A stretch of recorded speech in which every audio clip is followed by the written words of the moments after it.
Vesa Luma ka reaguar publikisht pas raportimeve se kënga Valle Kosovare interpretuar nga Shpat Kasapi dyshohet të jetë përvetësuar nga një artist bullgar. Përmes një postimi në rrjetet sociale, këngëtarja ngriti shqetësimin për mbrojtjen e të drejtave të autorit dhe mënyrën se si trajtohen krijimet muzikore ndër vite. Në reagimin e saj, Luma theksoi se mbrojtja e veprës artistike është thelbësore, jo vetëm për momentin, por edhe për të ardhmen e familjeve të artistëve. Ajo shpreh se shpesh krijuesit nuk vlerësohen siç duhet dhe se ndodh që puna e tyre të përfundojnë në duart e të tjerëve, por shumë simbolika. Në këtë rast dhe në këtë kontekst, ajo përmendi edhe rastin e debatit të majershëm mes Alida Hiskut dhe Tajnës. Kënga Thana e Tajnës përfshinte në hyrje refrenin e këngës së njohur Vajzat e fshatit tim. Pas diskutimeve publike, Tajna kontaktoi Hiskun për bashkëpunim dhe për përdorimin e zërit të saj, por pagesa ofruar sipas raportimeve ishte 250 euro, çka nxiti reagime dhe polemika. Sipas Lumës, këto raste tregojnë se industria e muzikës shqiptare ka ende nevojë për më shumë ndërgjegjësim dhe respekt ndaj autorsisë. Ajo bëri thirrje kolegëve të jenë më të kujdesshëm dhe të mbrojnë krijimet e tyre, duke theksuar se e drejta autoriale është një garanci për dinjitetin dhe trashëgiminë artistike.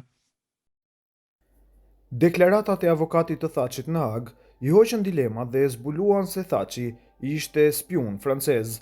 Tërmeti 9.2 shkallë Richter që dridhi UÇK në Kosovë me epiqendër në sallën e gjykatës në Hag, pas deklaratës së avokatit të Hashim Thaçit, i ishte tronditës.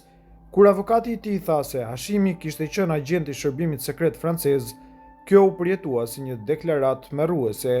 Ajo që tha avokati i tij në Hag hoqi dilemat se Hashim Thaçi nuk ishte pjesë e UÇK-s, por sipas pretendimeve punonte për shërbimin sekret francez si kontraktues i interesave serbe.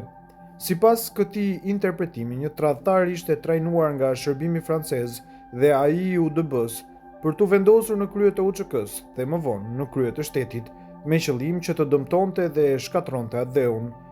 Kjo ka qenë e ditur për shumicën e shqiptarëve, me përjashtim të rrethit të ngushtë të milionerëve të tij që nuk donin të dinin.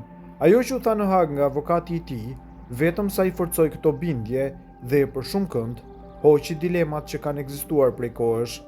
Avokati i tij në Hag ka nxjerrë në pa dyshime serioze mbi rolin e tij në krye të UÇK-s dhe më vonë në krye të shtetit.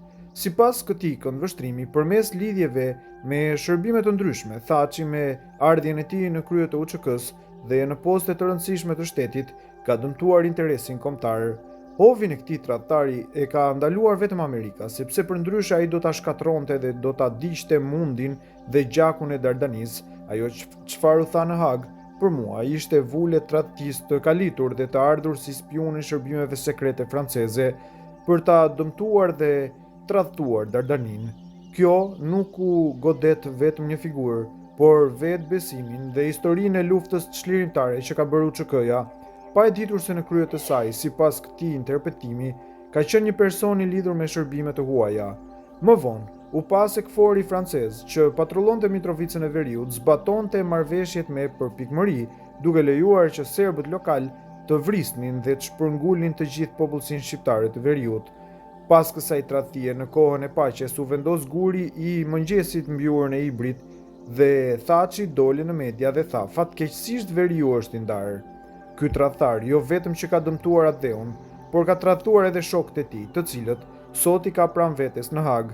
Ai po përpiqet, sipas perceptimit të shumë njerëzve, që krimet e tij t'i faturoj shokëve të tij, përfshirë edhe figura si Ramush Haradinaj dhe Fatmir Limaj dhe shumë të tjerë që do i marri Haga.